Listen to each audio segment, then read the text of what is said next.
Wacha tumweke. Ananga pesa. Bolo.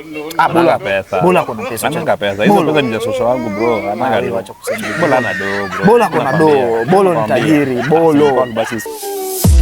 Traditional wedding. Tupige pesa yetu kando. Msiambie mtacheki kulia. Mbona kuna haraka? Tafuta Bolo, mwambie Bolo nataka tuboki bongo. Alafu ndo tushonee suti. Unajua Bolo ndio anatengeneza suti nzuri. Sasa hapo umefaulu because anko wangu ndo ana control hizo vitu za Bolo. Anko wako ndo ana control. Anko wangu ndo ana control. Sasa ongea na Bolo tupate suti. Tunaongea na anko wangu ni simu moja tu sasa inapiga anko na anko anapiga simu kule. Na kama uko na Bolo si upigie Bolo. Napigia anko. Anko ndio hiyo kampuni ni anko wangu lakini Bolo ndo anabana hiyo kampuni anko wangu. Hiyo ya Bolo Besto. Kwani hujui? Naonaje? Ungepigia Bolo mwambie tunafanya interview. Tulikuwa tunauliza hiyo tarehe 3 kama tuko na suti tajiri atupange mapema mpigie simu. Lakini sasa unajua baya hana pesa. Hizo pesa manzi anakopa watu wa kwetu. Nipe namba yako. Nipe namba nimpigie Bolo. Nipe namba nimpigie. Lakini unajua baada anaweza kupea nini yangu gharama. Anaenda kukopesha sasa sisi wangu hiyo. Nataka tumpange nimwambie tuko kwa interview na tunataka hiyo traditional ya muda twende na yeye. Nipe namba ya Bolo. Tuongee naye saa hii. Tupigie Bolo. Alafu tumuulize mdozi twende lini kwa ofisi tuchukue pesa kidogo. So umesema hizo madola ango yako ndio anampea. So acha twende tu direct. Usisome na nguvu, unajua watu wanaweza. Siwezi maana yake nimechukua simu yako ni. Hapa lazima tupigie Bolo. Tumweke loudspeaker. Acha tumweke tu. Wacha tumweke. Ananga pesa. Bolo. Bolo pesa. Bolo kuna pesa. Ananga pesa. Hizo pesa ni za shosho wangu bro. Ananga do. Bolo ana do bro. Bolo kuna do. Bolo ni tajiri. Bolo. Basi usikie. Bolo ako wapi? Bolo hapa. Bolo tajiri mkubwa sana. Mtoto mdogo. Bolo. Yeye usikie. Ndio huyu hapa. Nimwambia tajiri tuko kwa interview, si ndio? Sure. Tunaona kuna maandalizi ya tarehe ngapi? Tarehe 13. Tarehe 13. No kitu wache nje tajiri sisi tunakufa. Lakini Bolo anakuanga na pesa. Ana pesa. Si pesa sana anakopesha shosho wangu.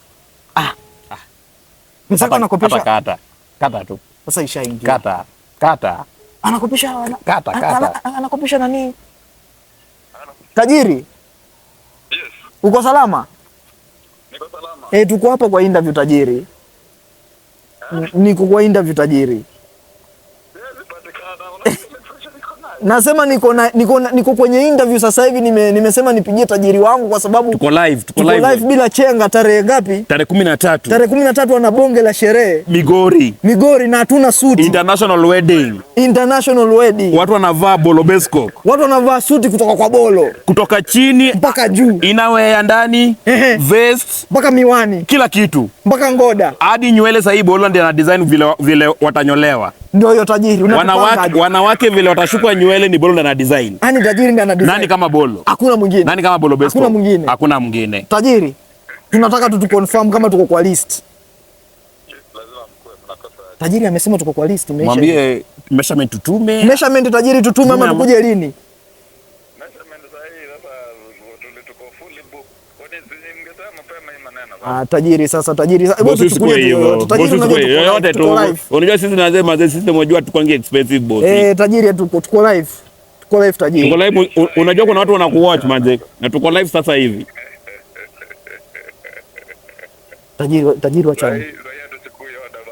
Sasa tajiri utatupa tu yenye ushashona basi tuvae. Nipigia live. Sawa. Tajiri ashamaliza kile. Ashamaliza. Nani kama Bolo? Nani kama bosi? Bolo to the world. To the world. Nilikwambia tajiri wa matajiri. Imeisha ndugu yangu. Sasa tumalize. Sio unajua tukitoka hapa nataka tutoke nyuma ya kamera tumpigie tajiri alafu tumwambie tunataka. Kata hiyo kitu msee. Kata hiyo kitu bana. Usirekodi sana.